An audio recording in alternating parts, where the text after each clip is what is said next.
This feature is sponsored by nobody.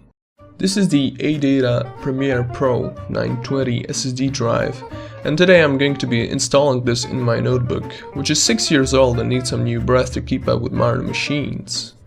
This 128GB model is quite a bit slower than its bigger brothers.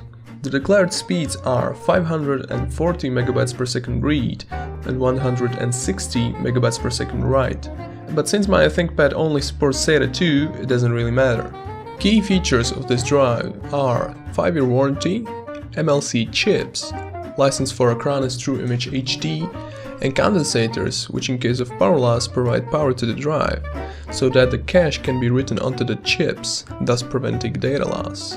Inside the box we'll find a manual, a 3.5" to 2.5" bracket with screws, and a little frame which makes the drive thicker so it can fit in some larger disk base. The drive itself is 70mm thick, and actually this is the first SSD that I have in my hands, and I'm truly amazed by how light it is. It's like there's nothing inside the plastic casing. So this is my Thinkpad T410. It's running Windows 7 64-bit. It has a dual-core 1st generation Intel i5, 4GB of RAM, and a 7200 RPM Western Digital drive. The system is not a fresh install. I use it every day.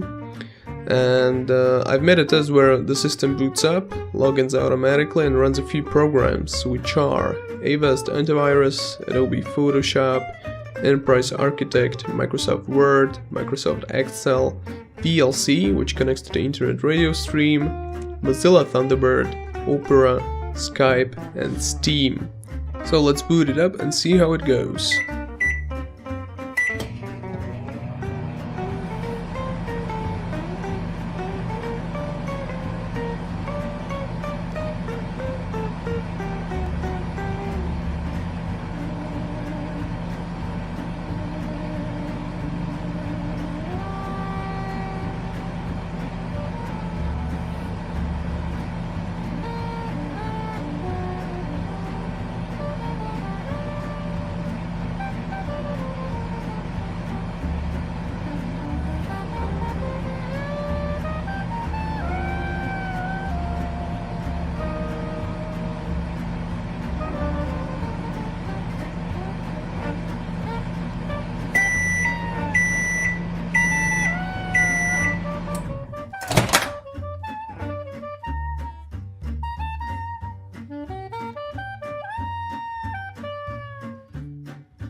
So I have successfully cloned the Windows 7 partition from the old drive to the SSD using the provided Acronis True Image HD, which I must say is pretty lame because it won't let you choose which partition do you want to clone.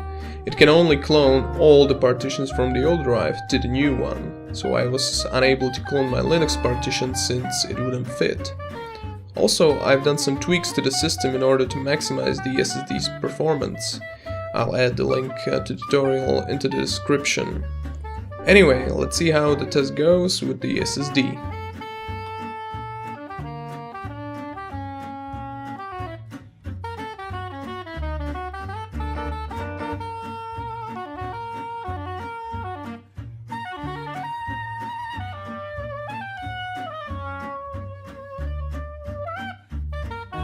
As you could see, the test was performed much quicker with the SSD. Whole system feels much more responsive. Also, when the CPU fan is not running, the notebook is completely silent. I'm looking forward to using this machine another few years. I have also done crystal mark benchmarks of both drives. We can clearly see a big increase in speed with the SSD. Clean boot times were 69 seconds with the system running on mechanical drive, versus the SSD, which took 22 seconds. This kind of wraps it up. Thank you for watching and see you next time. Or not.